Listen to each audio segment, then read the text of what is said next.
细胞的构造。其实是我很有趣。主要的架构，我们要介绍的主要架构，现在先给你。生物还真好玩。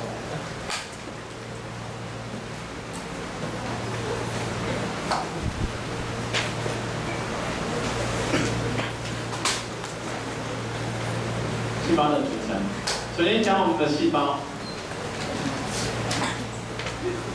细胞要跟细胞外面的东西区隔开来，它最基本的一定要有最外侧的细胞膜，没有那一层细胞膜，基本上你无法成为一个细胞。所以所有细胞、所有生物都有一定是一层细胞膜，所以被我们称为生物，活着的生物，至少单独一个细胞以上的，像细菌、原核生物，它一定有细胞膜，它可能没有细胞核。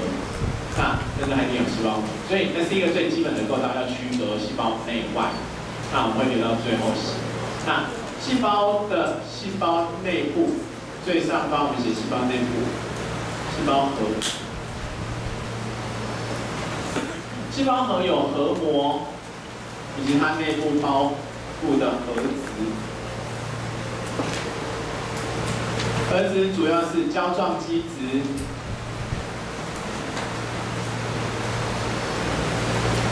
这些胶状基质里头有一些酵素，包含 DNA 复制，或者是把 DNA 转录变成 RNA 的那些酵素在里头，所以有胶状基质，以及染色质、染色体。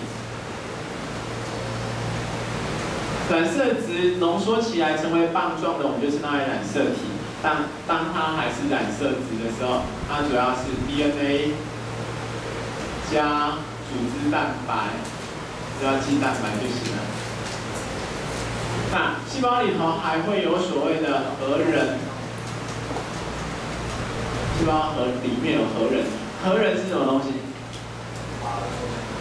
？RNA 聚集起来，所以核仁可以一个、两个、三个，甚至很多个都没关系，因为核仁是 RNA 聚集形成的，所以聚集形成核仁的 RNA 还蛮特别的，它是 rRNA。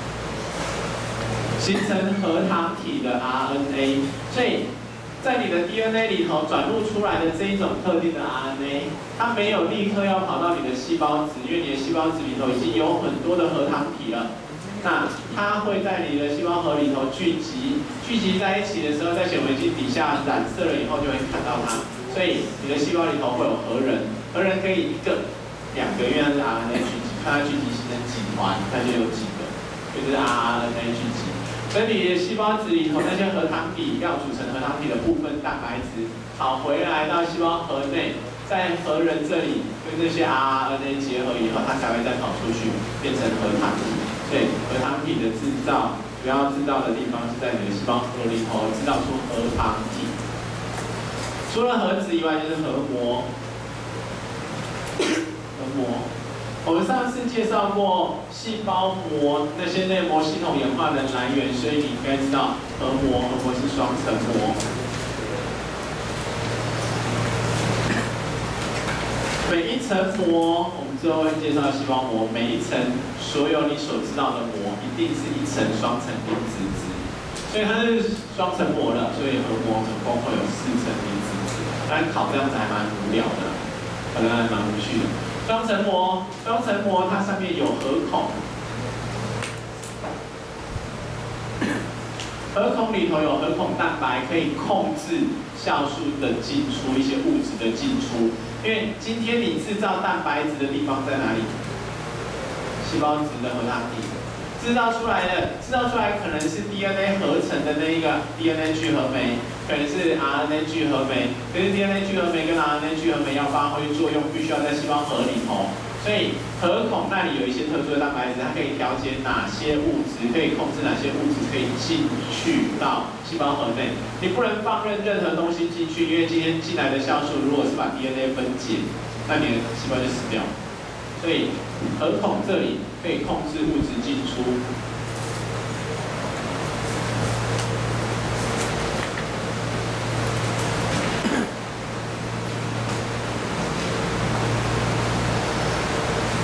所以这是你细胞核。细胞核膜上面其实就有核糖体附着了。那接下来是细胞质的地方。细胞质主要当然也是胶状的基质，大量的水。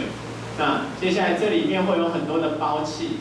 细胞质里头的胞器我们要分成两大类，一类叫做内膜系统，内膜系统的胞器。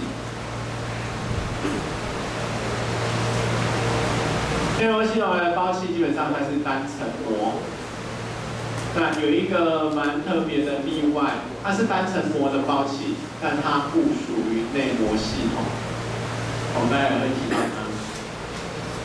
那另外一类是双层膜的胞器，我们称它为半自主的胞器。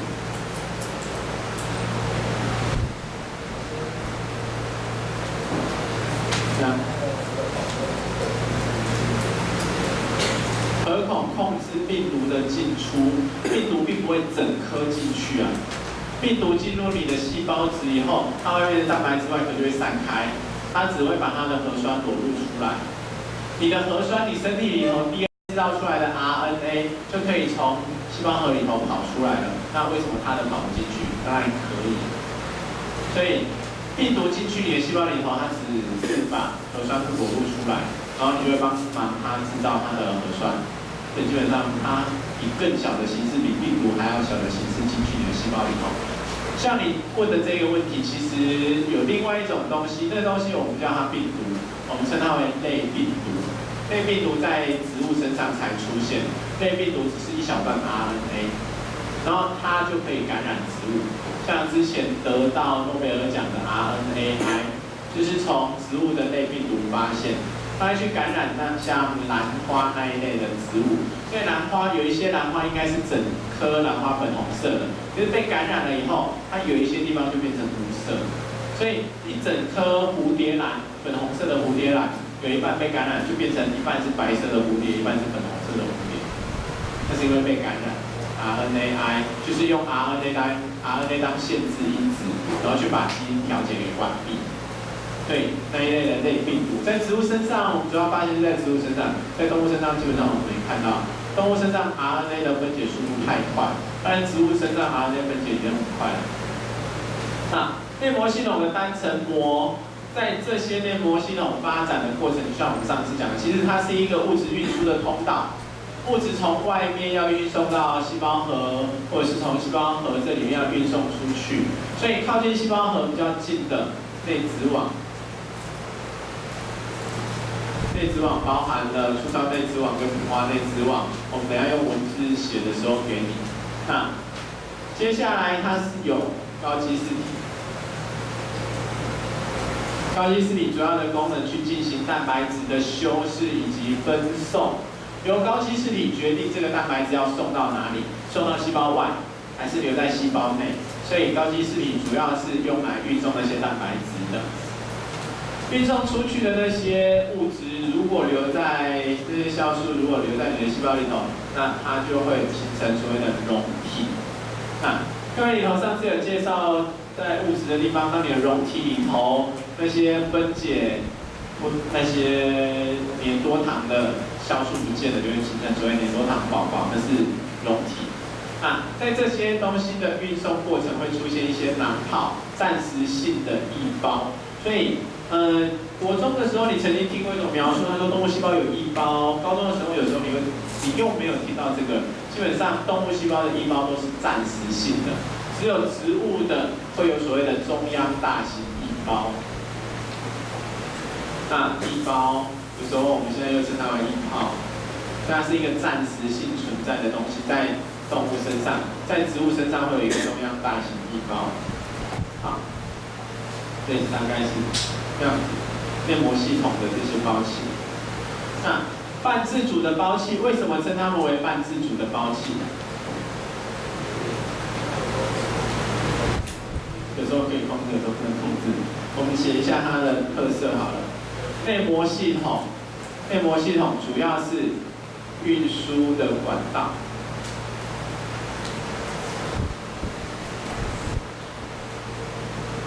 那当初的发展是一个运输的构造，当初演化来源是一个运输的构造。那半自主的胞器是我们内共生来的，内共生来的当初都是一只活着的细菌。所以为什么称呼它们为半自主？主要的胞器粒线体跟叶绿体。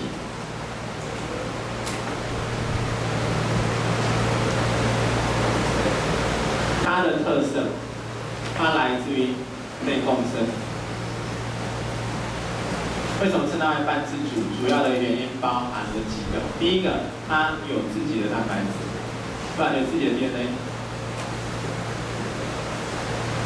除了有自己的 DNA， 它还有自己的核糖体。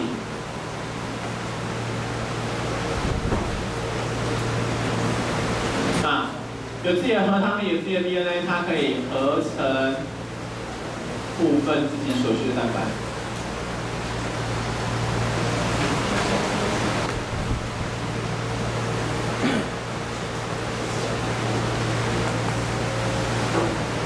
所以有一些蛋白质是它自己合成，当然共生时间久了，所以有一些蛋白是由你细胞核的 DNA 里头经过转录转移制造出来给它的。那另外一些特色，另外一个特色。粒线体跟叶绿体的分裂跟你的细胞周期没有关系。你的细胞周期，假设你的细胞周期分裂比较快的，你的消化道里头黏膜细胞3天分裂一次。可是那个细胞如果它不断的进行主动运输，它需要大量的粒线体，那它就会变成可能几个小时就分裂，它会有很多。所以粒线体、叶绿体它的分裂、它的制造、复制，跟你的细胞分裂不是同步的。它的复制跟你的细胞分裂不同步。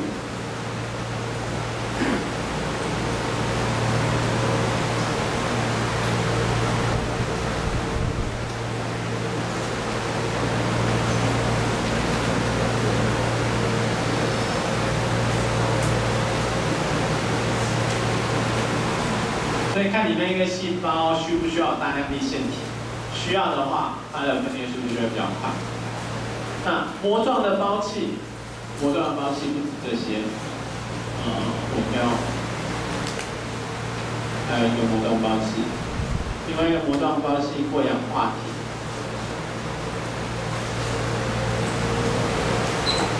过氧化体蛮特别的，它是单层膜，所以它不属于内膜系统。过氧化体。那另外非膜状的胞器，非膜状的胞器，这边草后写了一个标题。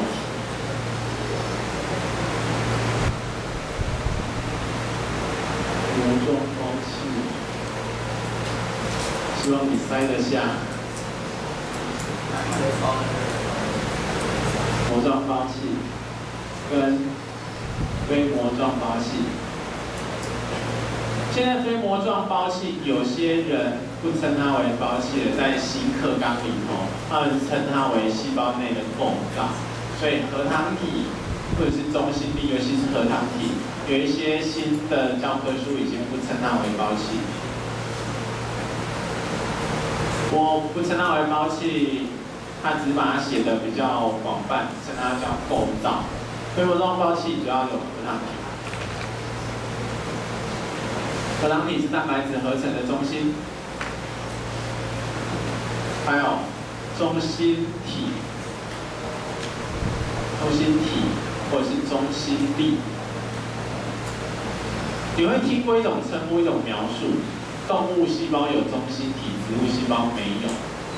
这个文字描述不精准，应该讲成中心粒。中心体其实叫做微管合成中心。那你身体里头的纺锤丝，身体里头的细胞骨架就是由这里来的。细胞质的交动机制里头有大量的细胞骨架，我们到时候会介绍到。然后接下来就是细胞膜，最外侧的细胞膜。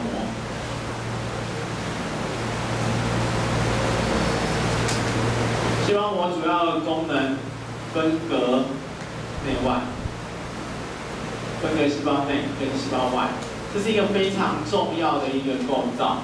细胞膜本身是离子质，所以细胞膜本身就有所谓的选择性通透的能力。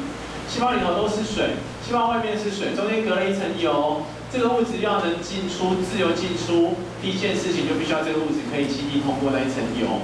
如果你不能通过那一层油，你就进不来。所以带电荷的离子，或者是带电荷的那些糖类、水溶性的那些糖类氨基酸那些小分子，根本就进不来。所以我必须要留通道，我必须要留蛋白质通道、蛋白质载体、主动运输载体，让那些小分子进出。那现在进出的方法，那课本里头之后会介绍。除了细胞里头的东西，还有细胞外的构造。细胞外的构造，细胞外的构造包含了植物细胞外会出现的细胞壁，细菌细胞外面出现的细胞壁，动物细胞跟细胞之间的细胞联系。所以细胞外的构造、细胞外构造，这我们之后会提这个东西。还有细胞之间的联系，过氧化体。细胞间的联系，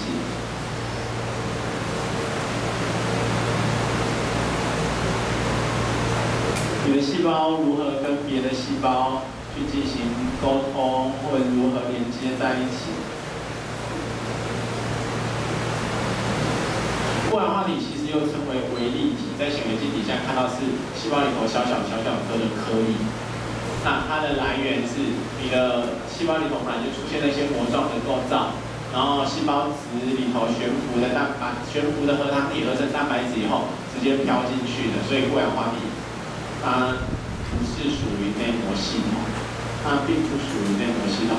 不过过氧化体很重要，以后如果你对医学相关的研究有兴趣，在10年前有一篇论文被发表完以后立刻被药商买下来，禁止那个研究学者再发表任何相关的期刊，那个是所谓的 PPAR 过氧化体活化的反应。那跟你现在出现的一些疾病有关，你身体有些人会出现糖尿病、脂肪肝那些的东西，都跟你的过氧化体活性降低有关。所以只要可以刺激你的过氧化体的活性，那些所谓的代谢症候群的症状就会消失。所以它很快的后来就变成药品、药商出现的一些东西、一些研究的药材。好，可以吗？我们会虽然写的时候从里面开始写，我们介绍的时候我们会从细胞膜最先开始介绍。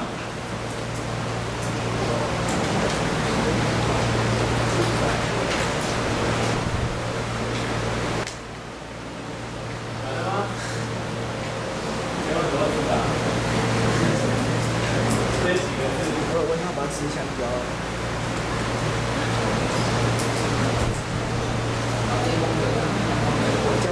他们两个都是内共生来的，一些里面建立都是内共生的。我们解释2层膜以上的包系就是来自于它内共生，可以吗？课本里头有没有介绍过氧化体？过氧化体上面我们有写叙述。我们有写，课本里头应该有，到时候会再另外整理给你。